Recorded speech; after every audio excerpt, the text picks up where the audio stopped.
Okay, I've been wanting to do this video for a while, and I know everyone right now with their Foxbodies are getting back into the old school superchargers and all. I just want to show everyone, based on my experience, and my experience has been I bought my Foxbody back in '89, brand new, and kind of went pretty far with it in terms of heads, cam, intake.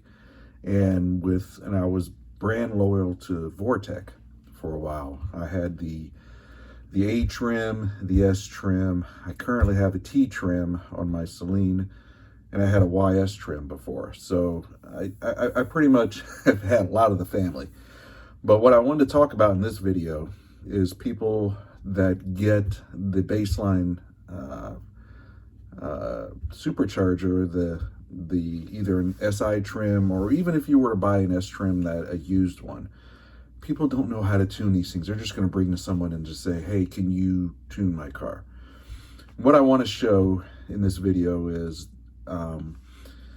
it's not that difficult to tune, because with the computer that you have, the big thing is timing.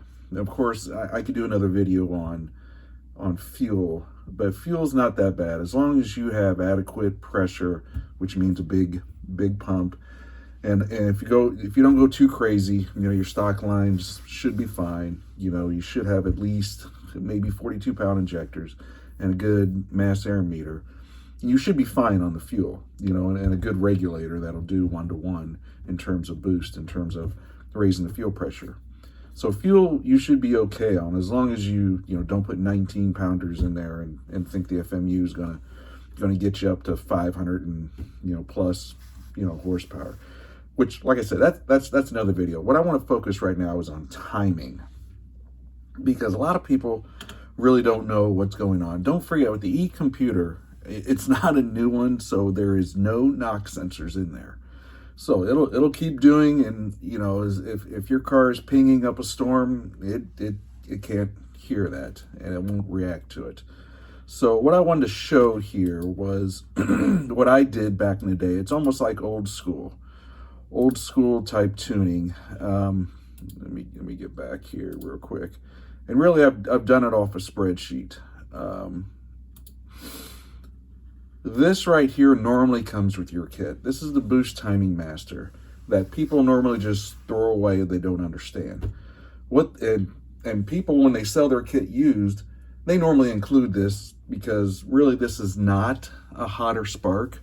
This is really just adjusting your timing based on boost. So it's just, Boost Timing Master. And it gives you this little guy right here, this little knob. It goes from 0 to 3. Okay, you got to understand what it does. What you do is you hook a vacuum line into this, and of course you wire it into your coil.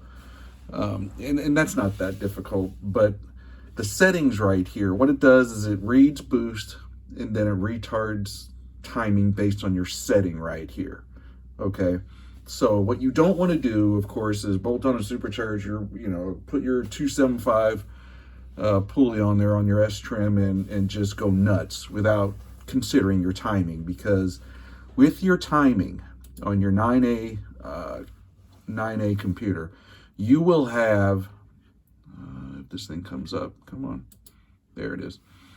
This is your wide open throttle spark advance in wide open throttle, okay, by RPM going across from the bottom, and of course your spark advance. So you'll see it kind of kicks up to close to, 23 degrees, up to about 3,600, right up to 26, then it locks it in. It looks like about 4,800 RPMs, all the way, to red line at about 26 degrees of timing. Okay, you always got to know what your timing is when you have a supercharged car. What is your total timing at your full boost? Okay, and I'm really talking more so on the centrifugal type blowers. The positive displacements, they might be different. I don't really have a lot of experience with that though, but I'm talking about the Vortechs, the ProChargers, the Paxtons, all that type stuff. So here's your stock wide open throttle timing. It comes up, bloop, bloop, right up to 26 degrees. You have to know that. If you go ahead and just put a supercharger on at 10 pounds and do nothing to the timing, you won't like the results. It'll scream, but it won't scream for long. So what I did, and I'm a CPA, so I really dig into the numbers here, is I did a little, I don't know, like interactive chart that you could use based on what your total timing is and what your retard settings are. It'll tell you exactly what your timing is based on what your initial settings is. You know how you could play, the first mod you do normally with a Foxbody is bump your timing, initial timing from 10 to 13, and because those motors love timing.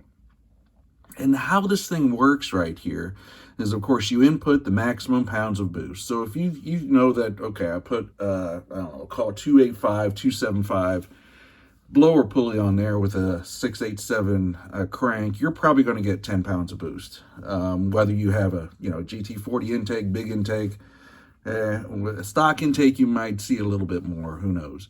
But in terms of the retard settings here, you remember that dial?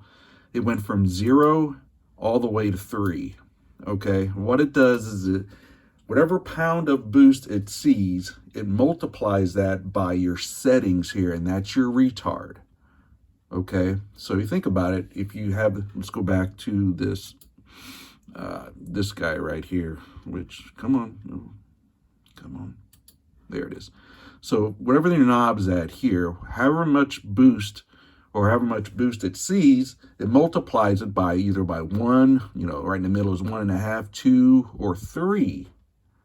And it retards your timing, whatever it's showing at that moment. But you got to remember, and this is one thing that I found that nobody really knows.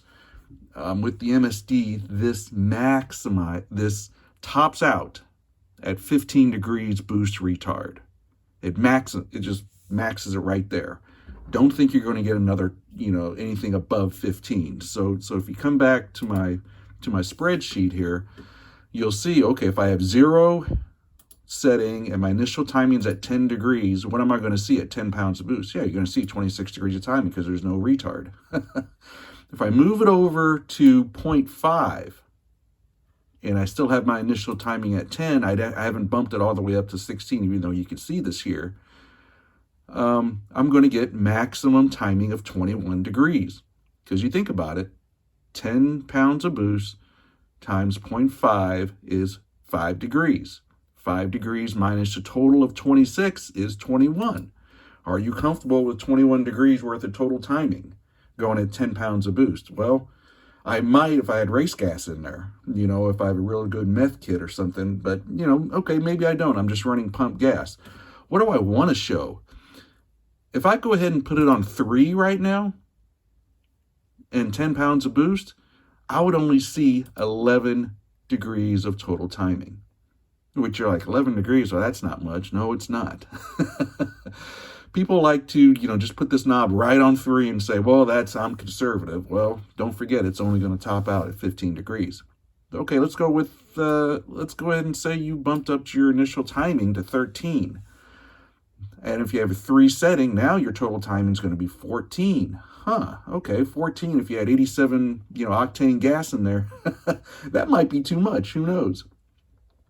But don't forget, you see how it comes all the way over to 1.5? You see it goes from 14, 14, 14, 14 because it tops out at 15 degrees of maximum that's going to retard. So this is kind of nice to have. So if you think about it, you're like, okay, what do I want in my timing? Well, I've done something else because I've owned, if you old guys remember the Crane Interceptor and the Interceptor 2, and then Anderson did the PMS. Well, essentially, I've used that in the past, and really I just used it for my timing curve. And of course, I did another spreadsheet here that all I need to do is plug in all the variables and it'll plot out what my timing is here. So don't forget this black dotted line is your stock wide open throttle timing. So you're like, okay, so that's my timing. Here's my curves here. This purple line is the settings that I would have with my BTM if I had if I would have turned my base up, my initial timing up 3 degrees, so going from 10 to 13, and if I would have put 2 for the boost retard, you remember this guy here? If I had the dial setting on 2, this would show. Let's see here. This purple line is my new timing curve, because what it would do, it would another thing, that this assumption that I have in here is my maximum boost is at 10 pounds, and right down here, this chart assumes boost is linear from 2,000 to 6,000 RPMs, which it basically is with these type of blowers. You won't see a ton of boost underneath. You'll just see it slowly climbing up to a maximum. So if you were to put those settings in here, and I did a whole bunch of math, I would say, well, here's my timing curve. And this is what you want with a centrifugal blower, is a lot of timing, and then the timing start to come down as your boost comes on. If you want a nice, safe, if you have 93 octane in there. With this setting right now with, let's see, I have 3, so I've advanced my distributor 3 degrees, and I've put the settings on 2, and I got 10 pounds of boost. So that would maximize my total time in that. Looks like about 14 degrees right here, which is right here, 2.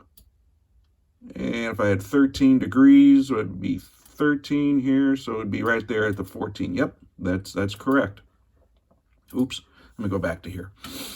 This red line is, and I'm not going to, that might be another video if anybody's interested. I did the same thing with the interceptor or the PMS in terms of how you can adjust timing between the 3 buckets of 2200, 4, and 5800, and it'll interpolate all the changes in between in terms of your boost read, your minimum, max, and your boost, and all that type of stuff.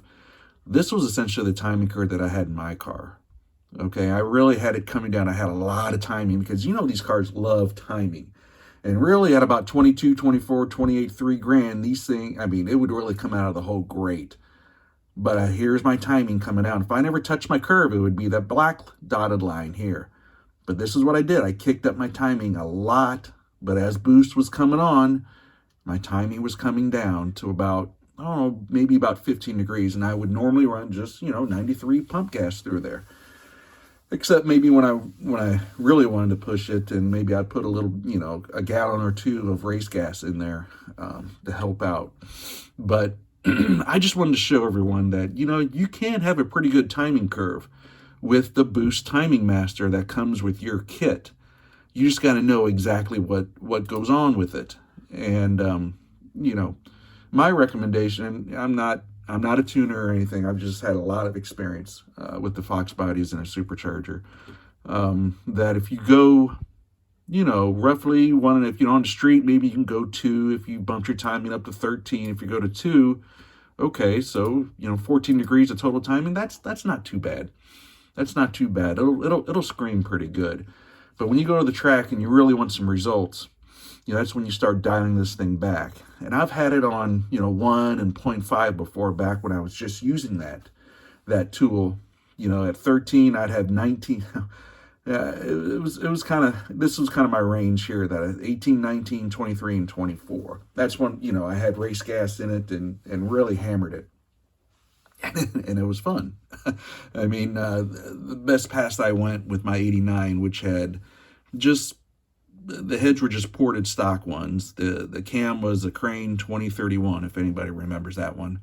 It wasn't radical or anything. I had a GT40 intake. I had I think it was a 295 pulley on the S trim and 687 on the blower. It was about 10, 12 pounds of boost. It would just scream, and it was about 3,300 pounds. And I won. My best pass was 11:13 at 127, and that was fine with me. It was moving pretty good. Actually, I still have the car. I have not sold it, so. But anyway, I just wanted to show, and there's other stuff also that I have in here. If you're really curious as to what your blower RPMs are, and this is more for a Vortech, or you can change it up here with your step-up ratio and your crank pulley. Right now, I got a 687 crank pulley on the Celine, and a 345 is the step-up ratio for Vortech. And I believe I think I have a 275 pulley on here. You know, at RPMs comes down at 6,000, it'd be spinning about 51,000 RPMs. If you look down here, T-trim, the maximum is 58, and the most efficient is 55, so I'm not even getting into that yet. I'm probably going to have to go to a 7-inch or even an 8-inch crank pulley. Actually, I have one. If I were to go with an 8-inch and with a 295 or even 275, yeah, I mean, my maximum is really 5,800, and I have to step it down to it, which is good. You know, with an 8-inch crank pulley, you get a lot of belt wrap, and a 295 more so than like a 250, which is almost a thimble. So anyway, I have, if anybody has cog pulleys, which I did at one point, they do make a different sound, I will tell you. But anyway, I just wanted to show everyone, if you're interested in this, go ahead and just private message me in the through YouTube, and maybe I could send this to you if you're interested in it. And maybe I'll do another video on maybe some interceptor or PMS timing changes that you can make and kind of understand. But I guess, again, I'm really trying to tell everyone that, you know, you can have almost a custom timing curve with just the Boost Timing Master, as long as you understand what it's doing. So that's all I wanted to say. I will catch everyone later.